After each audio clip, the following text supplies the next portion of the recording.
Would you tell me why you've come to the forum this week? I came for the forum because I'm working in microinsurance, and for me it's very important to see how microinsurance fits in the financial inclusion agenda and movement. And I'm very pleased to see that it fits right in as one of the microfinance products. And also to see how the roadmap proposes to be implemented in future.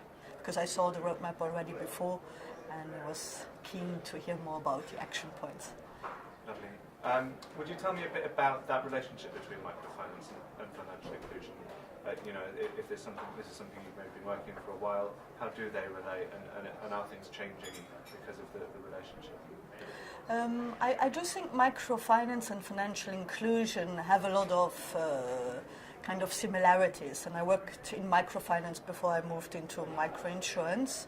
And I can see that the move from microfinance to financial inclusion is a refocusing. It's trying to kind of focus the whole sector more on goals. Because if you have the terminology of microfinance, it's more product-based or tool-based, whereas financial inclusion kind of sets an agenda. It sets an agenda of why we are applying maybe microfinance tools or maybe also some other tools to get people to have access to financial services, but also to quality of services.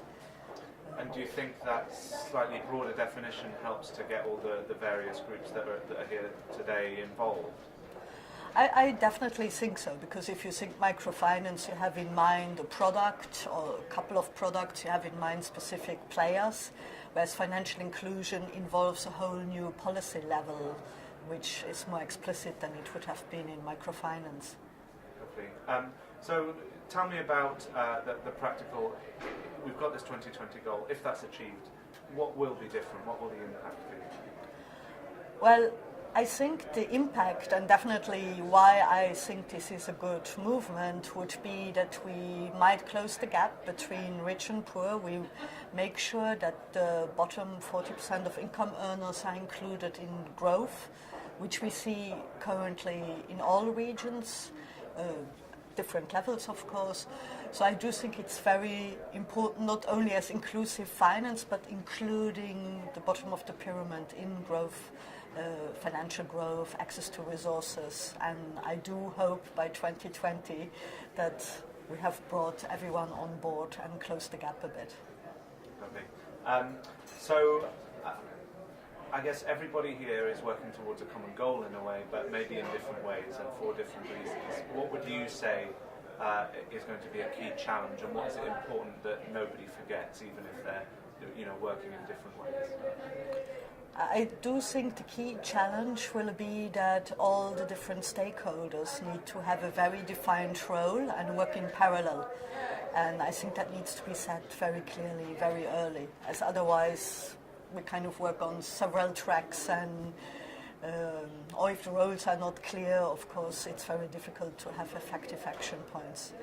So I do think that would be the next priority step, to make sure that every stakeholder who is involved or who should be on board knows very clearly what their role in this big piece is.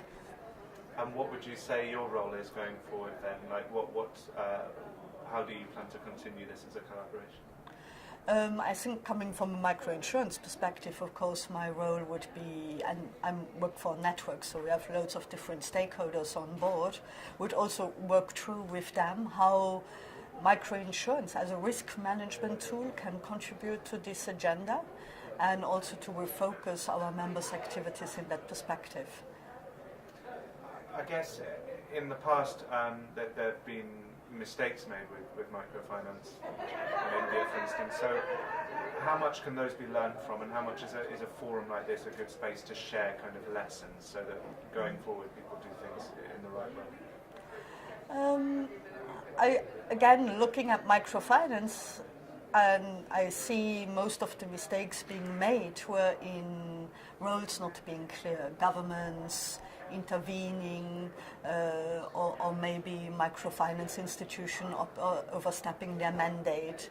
So again, just going back to the roles, I think it's extremely important that everybody understands exactly and stays within their mandates, but really in that kind of uses their resources and power to leverage financial inclusion action points. So I think we can learn from these mistakes, and again, forums like this are very important for this because people start talking to each other in the corridors, but also in the presentations and the discussions on stage. And I think this kind of open minds about what can be done better. Lovely. I guess there are a lot of people coming at this from different angles, including kind of the big business, private sector. So what would you kind of challenge them to commit to in terms of ensuring that this is done properly?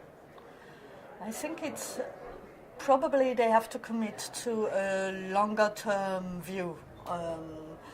We are still microfinance, financial inclusion, microinsurance. We are really in between development and financial services. And we need the commercial players, financial ones, but also other businesses like mobile phone operators to be involved.